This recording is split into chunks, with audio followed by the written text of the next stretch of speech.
Shalom Yalakan family. I'm back with another one. Um, in this one we're gonna speak on the um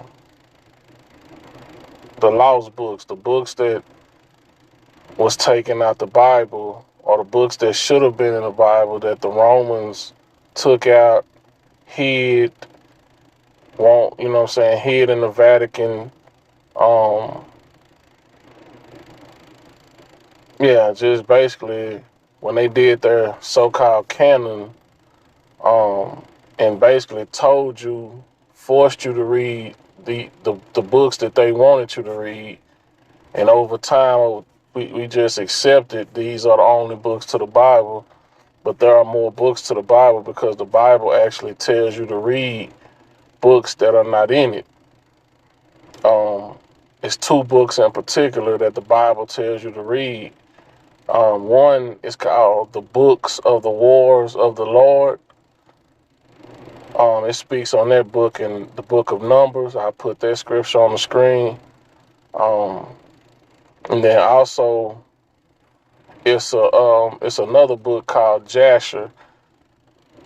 It speaks on that book. It referenced that book twice, once in the book of Joshua and once in the book of Samuel, I believe, First Samuel. And I'll put those two references on the screen also. Then I want to point out Enoch. When you go to Genesis, Enoch was documented as the first perfect human or the first perfect man. It said he walked with God, and God took it, and he was not, for God took him. He was so pure. He was too pure to be on this earth. So God took him and translated him up to heaven. That's all you hear about Enoch until towards the end of the Bible, and a couple of more scriptures. One in particular that I know offhand is in the book of Jude, and he speaks on something referencing Enoch. But when you read the book of Enoch that they took out the Bible or that they didn't put in the Bible, what Jude said in the book of Jude is literally identical to a scripture that's in the book of Enoch.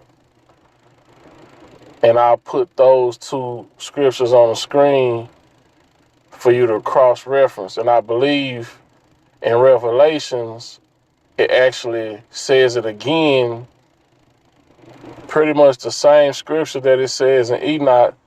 It says in Jude and it says in Revelation. So I put it all on the screen. And then I believe it's another reference to Enoch in one of the later books in the Bible, in the so-called New Testament. I'll find that and put that up on the screen. And the reason I feel like the book of Enoch is supposed to be in the Bible is because if we only got that little bit about Enoch in the book of Genesis, right? And then all the way to then you have to think about who wrote about Enoch. It had to be Noah for it to get to the second world, because the first world was ended by the flood. We're in the second world now. So in order for any documentation on Enoch to get to the second world, it had to come through Noah. So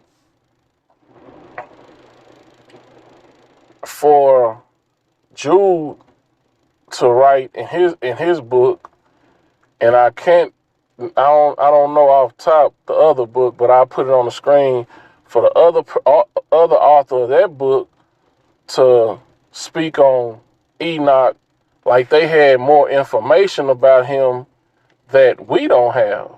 And it's like, what did they know about him that we don't know about? Or what kind of information and scripture that they have on him that we don't have?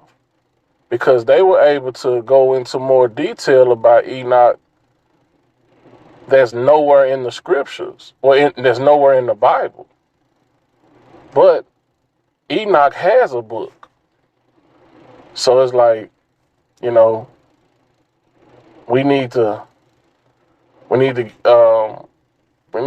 start paying attention and stop just accepting everything your oppressors, the Romans, gave you and told you, hey, these are the 66 or 67 books. Only read these, don't read nothing else. Nah, because for sure the Bible actually tells you to read 2 other books that are nowhere in the Bible. And then it speaks more in depth on Enoch later in the Bible, alluding to the fact that there's more information out there about Enoch that was in the Bible and that was taken out of the Bible, or that they never put in the Bible, other than the one passage about him in Genesis. That's all I got for today. I just wanted to bring that to y'all attention. Hit y'all with a quick one. I don't want to take too much of your time. Y'all be safe, be blessed, take care of yourself, and I'll be back again. Y'all like them, shalom.